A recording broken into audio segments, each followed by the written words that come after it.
కుటుంబంలో సంతోషం ఉండాలి అన్నా, మీరు పనిచేసే చోట సమాధానం ఉండాలి అన్నా, సంఘములో ఐక్యతేనా, వీటన్నిటికీ ఒకే ఒక్క లక్షణం, అదే దీన మనస్సు అనేది. ఆ ఒక్కటుంటే సంఘం ఒక్కటవుతుంది. ఆ ఒక్కటుంటే కుటుంబంలో సంతోషం ఉంటుంది. ఆ ఒక్క లక్షణం, ఆ దీన మనస్సు అనే ఆ చక్కటి గుణం మనకుంటే మనం పనిచేసే చోట అది ఎక్కడైనా కావచ్చు, అక్కడ సమస్యలు ఉండవు, అక్కడ సమాధానమే ఉంటుందండి. ఏంటండి దీన మనసు అంటే? అది చెప్పాం కదండి, తగ్గించుకోవటం. నేనే గొప్ప అనేటువంటి ఆ ఆలోచన పొరపాటును కూడా మన మనసులోకి రాకూడదు. వచ్చింది అని అంటే అక్కడ కుటుంబంలో సంతోషం ఉండదు, సంఘంలో ఐక్యత పాడైపోతుంది. మీరు పనిచేసే చోట మీకు అక్కడ కలహాలు తప్ప సమాధానం ఉండదు.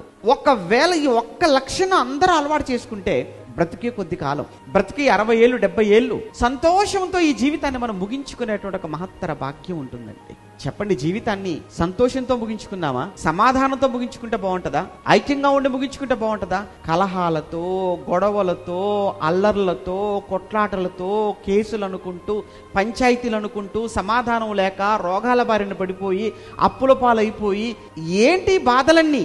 వీటన్నిటికీ కారణం, వీటన్నిటికీ మూలం ఒక్కటే. ఏంటంటే దీన మనస్సు అనేటువంటి ఒక వస్త్రం నీకు లేకపోవటం, ఆ లక్షణం నీకు లేకపోవటం.